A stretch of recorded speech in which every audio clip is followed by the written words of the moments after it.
Hello, ladies and gentlemen. Today, BQool invited 21-year-old Matt Myers, who is still in school, and he started since he was 14. He's also Amazon coach. I was really impressed with his ambition. He also has a different mindset he wants to share, and there's endless potential. So welcome to your channel today, Matt. Thanks for having me.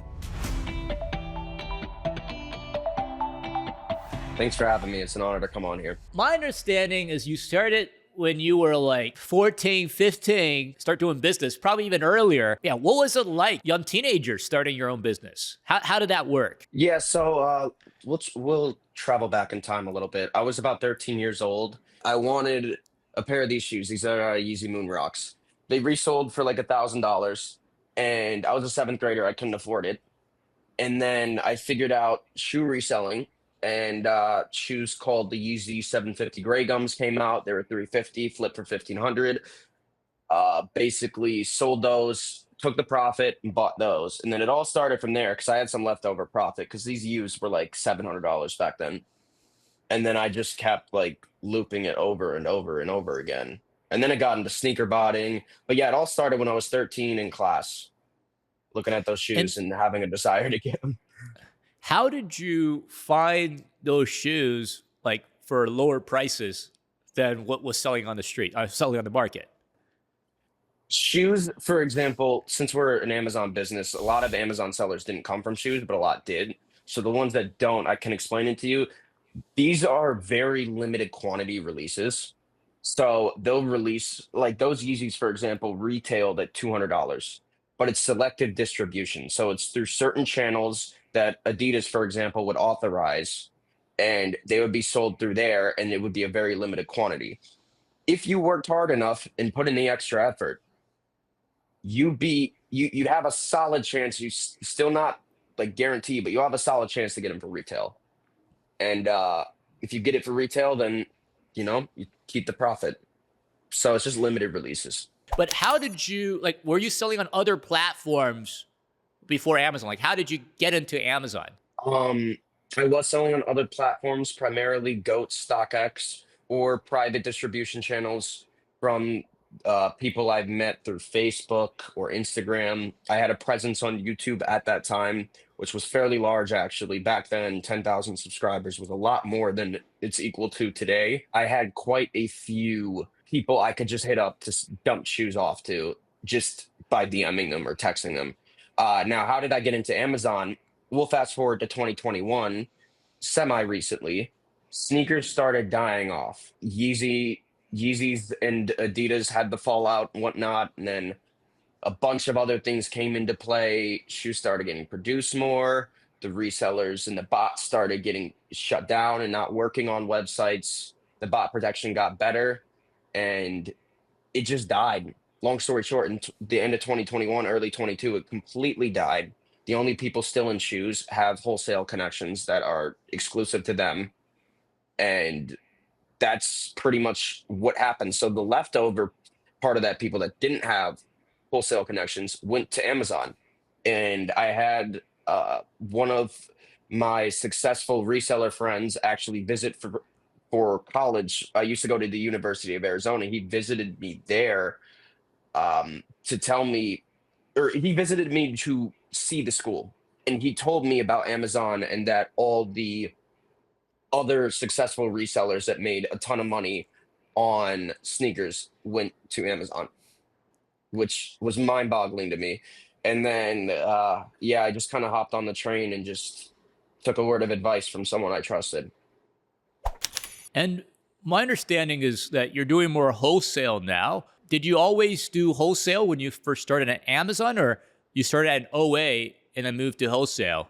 Like, how did it work for you? So I started as OA. When I first started, wholesale coaching was very hard to find. There was almost like no one with a reasonable presence selling wholesale coaching, if that makes sense. But ironically enough, Miles was a shoe guy, and I ran Miles's cards for my bots when I was running him slots in 2020. So essentially, what slots are, just for a quick description, he gives me all his credit cards, and I put them into my bot. And whatever I check out, I take a flat fee, which a lot of times it was like 10, 30. If it was a very high price or high reselling shoe. It might be 50 or 100 or $200, but that's per slot. So I did hundreds of these. Yeah, he was one of the people I ran his cards from. And after I quit shoes and took a year off, I saw what he was doing with Amazon. He was growing his coaching business. And him and I spoke while I was still at the University of Arizona. And I decided to take the leap of faith with him because I trusted him. How did you move from OA to wholesale? Yeah, so after Q4 in 2023, so last year, very well, very successful in terms of profit margin. I could have done more in sales, but I was limited on capital. But I still did 122,000 with a very high profit margin because I was specializing in beauty, which no one will do. Everyone's on this Nike wave and all this stuff that the best thing in life and a good part or a good piece of life advice that I could give people is avoid what the flock does. Don't do what the flock Right. does.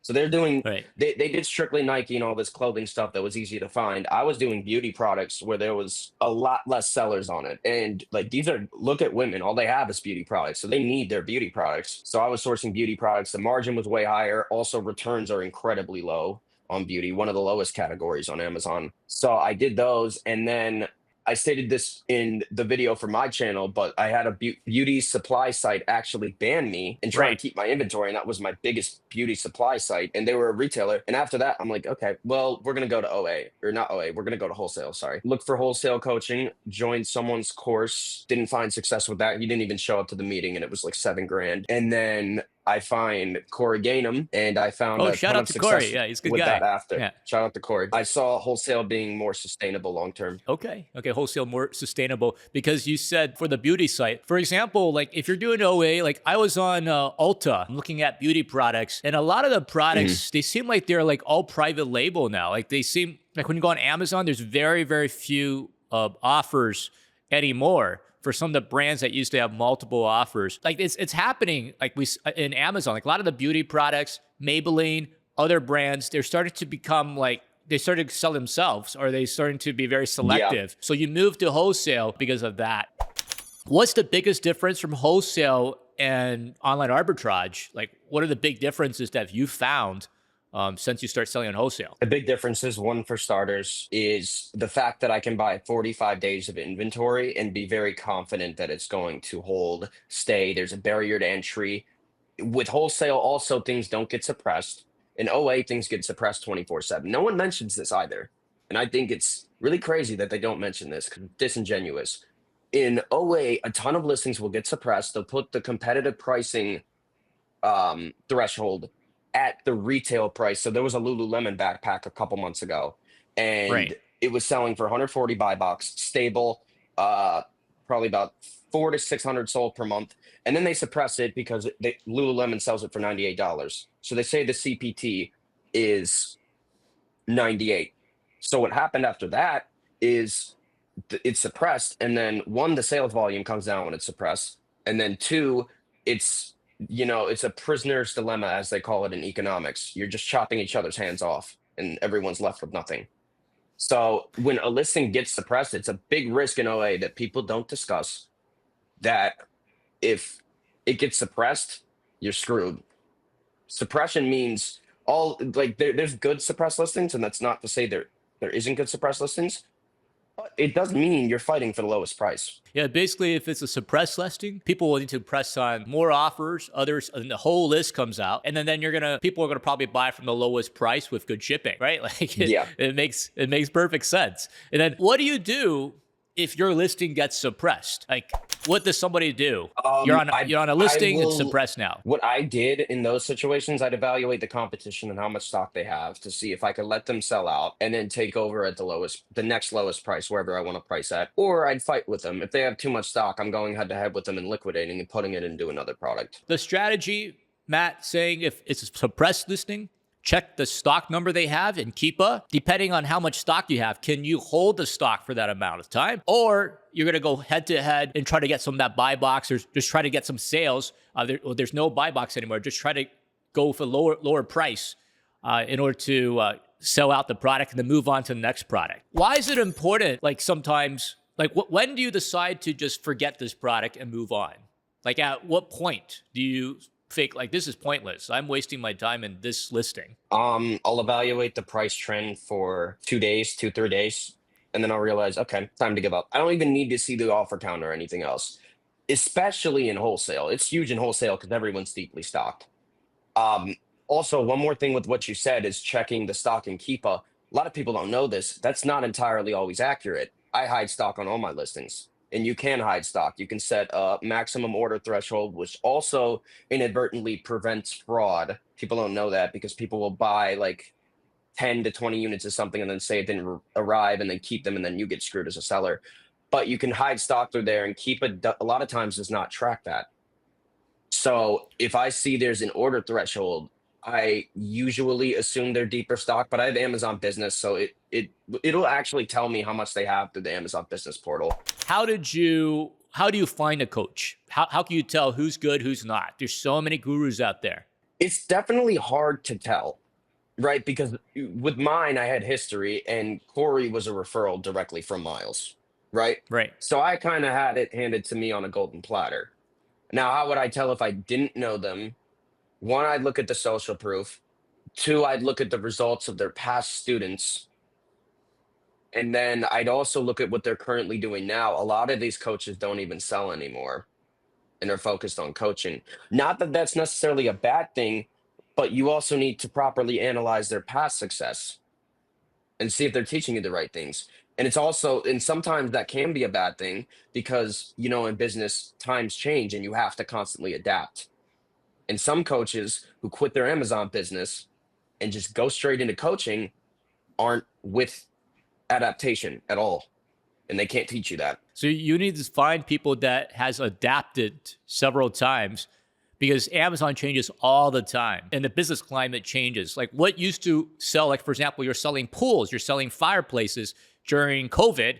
It doesn't really work out now anymore. Like, and they keep changing the rules. You're doing small and light last year. Now you really can't do that anymore, right? And then so there are things you have to keep on continuing to upgrade. So other than getting a coach to be updated, what other things could a seller do so that, they keep up to date? Stay in touch with the Amazon community, specifically on Twitter, build a network properly. Many Amazon sellers will post things. Tona's a great one. Shout out to Tona, because Tona would always post some ridiculous change I never even heard of on his story. And I'm like, oh, well, that's great. But like, that's just one example. I follow a few hundred Amazon sellers, so I'm getting updates just based on their stories. Or it's in my coaching groups, which is another unknown benefit of coaching groups, because that's a network of people you can see posts from. You can chat, you can ask questions to your coach if this has changed. If they're a good coach, you'll know. Those types of things. When should somebody find a coach? At what point? I think immediately. Because Amazon's a capital-based business anyways, I think you should have money set aside for coaching. Whether you need to do a payment plan or something, a lot of them offer payment plans, and that's okay. Because it makes it easier for you to invest that capital and then have it the next month or whatnot. That's okay too. But I think you should do it immediately because time is money. And if you hire a mentor, I recommend everyone hiring a mentor that's a good mentor. Obviously, you need to do your due diligence. But if you do, you are scaling much faster with proper guidance. And the most important thing is you get to ask questions and get questions answered that typically won't get answered because everyone asks them. So you're paying for that access. And when you have that information at your disposal, you're able to basically eliminate a ton of errors that would have probably taken you years to figure out. I mean, it's a lot of time to figure all that stuff out on your own. Yeah, there's just so much to do when you're running the business, and you might have other things that are going for you. So you really want access to updated information from people who's been there, who's done it already, someone that you want to learn from who's already there. And Matt, I understand that you are starting to teach people as well to sell on Amazon. Why are you doing that? I'm doing it, and I actually started much more low ticket than everyone. Most people are in the $4,000 range for coaching pricing, and with a recurring fee. I started at a much lower price, and I recently raised it since we got 5 students. I taught people before I even started the coaching, and people were asking you questions. Oh yeah, all the time, especially being in a fraternity and being in college and whatnot. There's people at parties and all this stuff. Oh, how do you do Amazon? Oh yeah, it happens all the time, but I taught one of my good friends who I knew from shoes who goes to the University of Tampa. His name's Tyler Winkler. I taught him in July of 2023, and now he's doing $45,000 a month. I mean, he's almost. Well, that's I'm in the incredible. 50s, so he's doing 45,000. Me teaching him alone already showed me, okay, I have the right information. And then I did it again, and then I did it one more time, and then I got the students. When I started coaching, I launched it lower because my revenue is not comparable to someone like a Corey Gainham who's doing Right. millions a year, or Jonah Hodges, for example, who's in the 8-figure range, or Dylan Sawyer. I'm not there yet, so I priced it lower, but I'm seeing the success that's happening, and I like watching people experience what happens when they put their head down, get to work, stop the BS, and they have a sense of financial freedom that almost every other college student doesn't have. I mean, it's sad to Right. see a lot of these kids. A lot of them, almost all of them I see, almost all of them actually are just like in straight credit card debt. It's just insane. Like they're just spending Yeah, money at the the bars, throwing it majority, all over the place. that's what's happening. The majority of people, not even college students, even just the normal person, the normal family in America, they owe tens of thousands of credit card. Every person you see out there when you're walking Yeah. around. Yeah. So, but there's ways to get around that. There are ways to come back, and by having your own business, that's one of the ways. Now, talking about credit card debt and talk about people getting things. From your Amazon business, what are some of the things that you've been able to enjoy because you started your Amazon business in this journey? Luxury traveling. I love staying at 5-star hotels, and maybe this sounds a little, I guess it's, people would typically say it's privilege for someone my age, but I don't have a dad anymore. He died, so it's really all me that can do this right now. But regardless, I like luxury stays, so I'll stay at a 5-star hotel and I'll pay for it with credit card points. I've learned how to Okay. transfer properly. A lot of Amazon sellers don't know how to transfer as well. That's a topic for another day. But if you learn how to transfer it properly, first class flights are way cheaper. I mean, a flight from LA home over the summer for me was $150 when it was supposed to be 550. That's an incredible discount. So I've traveled pretty much anywhere I want to go on a dime. I'm there if I really feel like it. And traveling has got to the point where I need to chill out. So I spend a lot of money on traveling, but typically for the most part, almost every single time it's points. I recently bought this watch. I know we talked about it a little before, Well, but that's the a reason I bought, Rolex. I see it. Yeah. yeah, this is a 41 millimeter reference 124300 discontinued Tiffany dial. It's factory. But there's a reason I bought this watch. And, people will call a Rolex an investment, but it doesn't necessarily have to just be looked at as a financial investment. There's more than that to a Rolex, right? Oh, for ASD, for example, I was wearing this watch and I'm going up to distributors and I'm instantly treated differently than my friends who are with me, who are also Amazon sellers doing comparable numbers to me without a Rolex. Why? Because it's social proof, which matters in life. And that landed me distributors and gave me an easier introduction. That right there is value. That's more value than money can buy. What's your mindset? When should you start enjoying, some of the profits? Because there's a book that says profit first. You pay yourself first. What's your perspective and what's your mindset? My perspective is a lot different, let's just say that, than my fellow Amazon sellers. We've had plenty of discussions about this. And I would ask them, I'm like, hey, what are you going to do? Because you're making $60 to $100,000 a month to some of these guys I'm talking to. What are you going to do, when you have all this money and it's just sitting there? And, their answer is pretty much, I'll figure it out when I get there.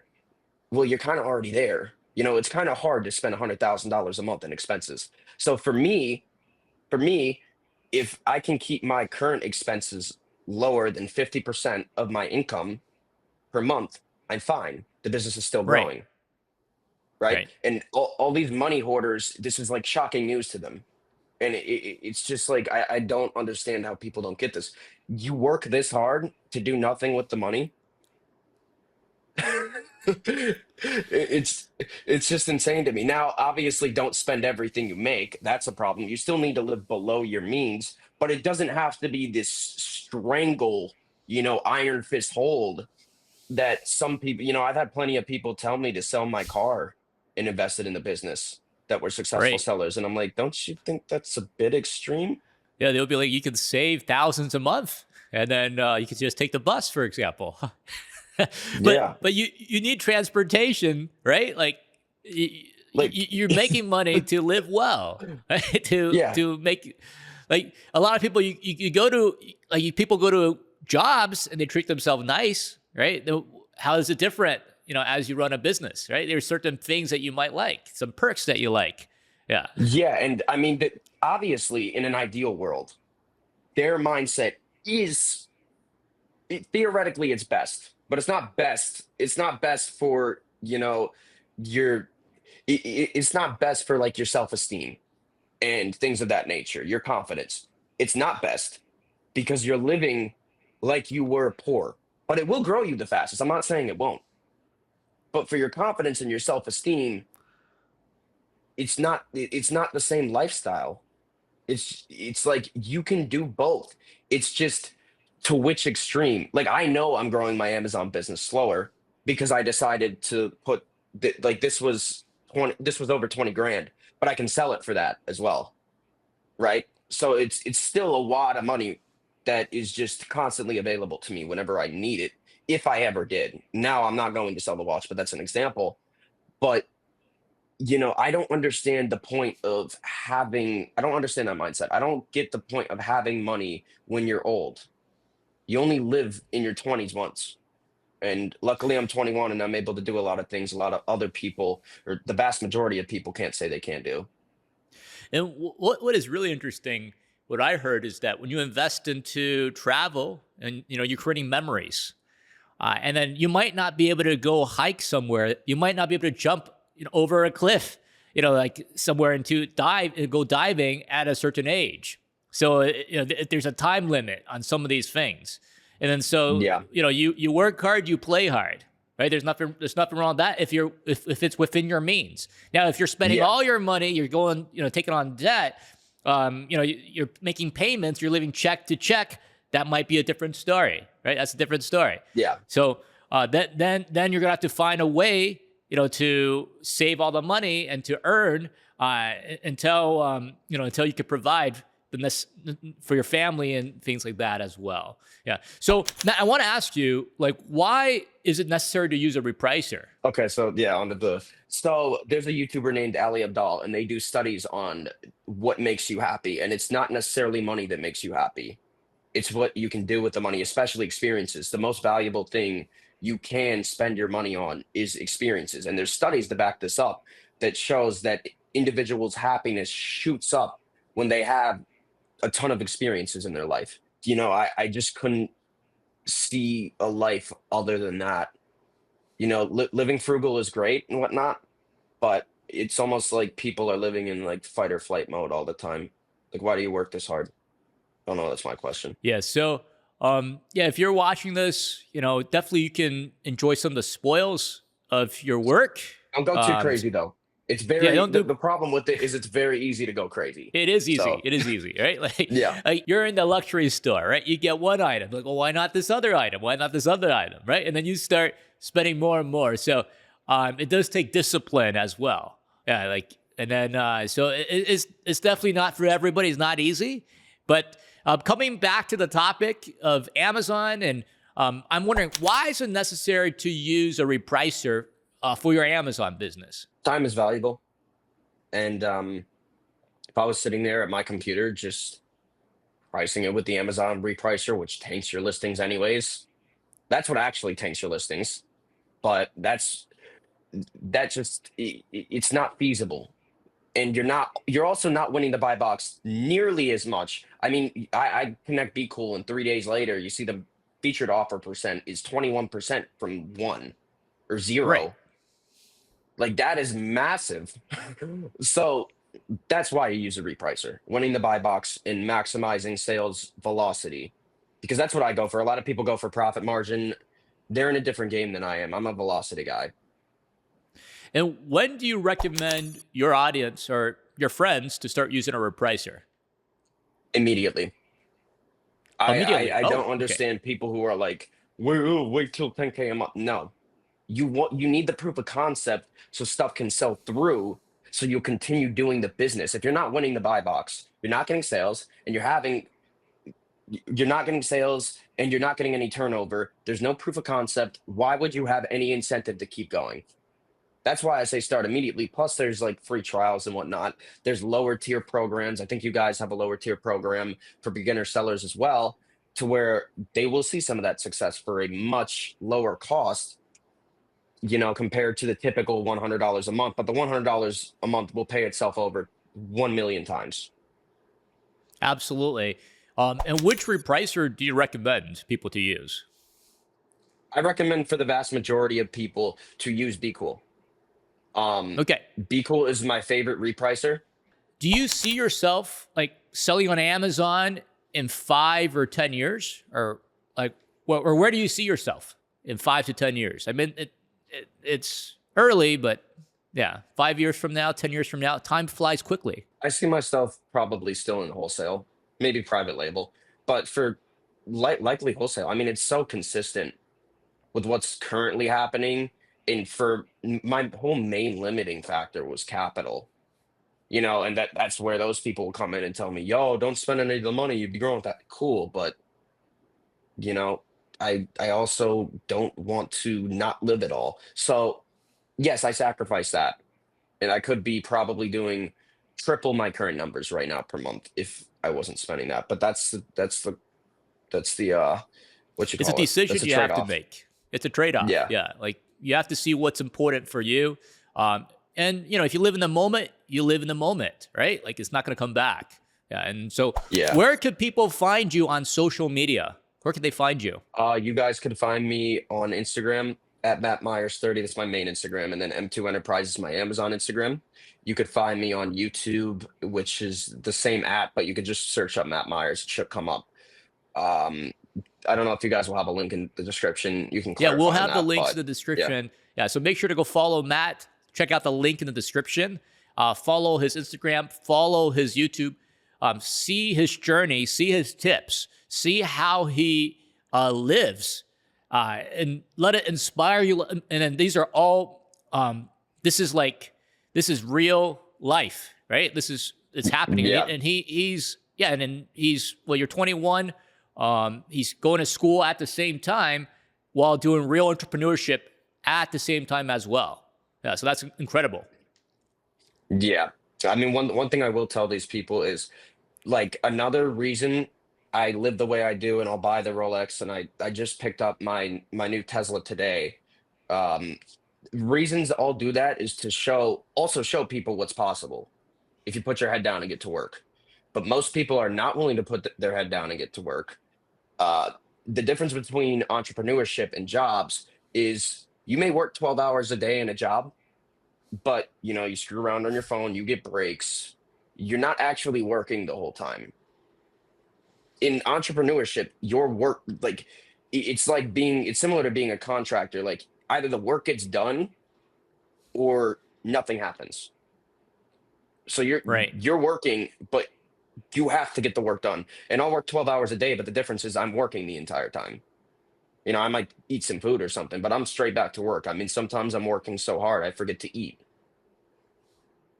And a lot of Amazon sellers, I don't know why a lot of them won't talk about that side of things, actually. I will say. Yeah, it's definitely not easy. It's not for everyone. If you're trying to find good products, contacting wholesalers, or getting started, you're going to have to work extra hard. You have to put in the hours for you to, at some point, you can then run it more as a business. When you first start, you definitely put in the investment. Not enough people talk about this, but this is the reality, and it's worked for Matt. Yeah, so. Matt, thank you for sharing today. Really appreciate you. Yeah, we'll love to talk to you more about some of the other tips. So make sure to follow Matt. Also join his coaching program before he raises the price again. Get those connections, get those contacts. Matt knows a lot of people. Coming. Yeah. and how do you hedge against that? And then, if you're watching this and you're new, like, there's a lot of different businesses that you could spend your time in, but usually they're going to cost you a lot of money. to join. But for Amazon, you don't have to start out with huge amounts of money. A few $1,000s to start out to get the ball rolling and snowballing. And then, you can double, you can triple. It is much less risky than going to the casino, for example, or buying some stock that you know nothing about, or putting into that's Bitcoin and basically other lighting your money options. on fire with a torch. Exactly. Yeah. So, this is a real business that people are operating, and it doesn't take a lot of money to get into. So it also means there's a lot of competition as well. So you do have to put in the work, you have to put in the hours. Yeah. Thanks a lot for your time, Matt. And we'll see you next time. Cheers. Yeah, thanks for having me. Cheers.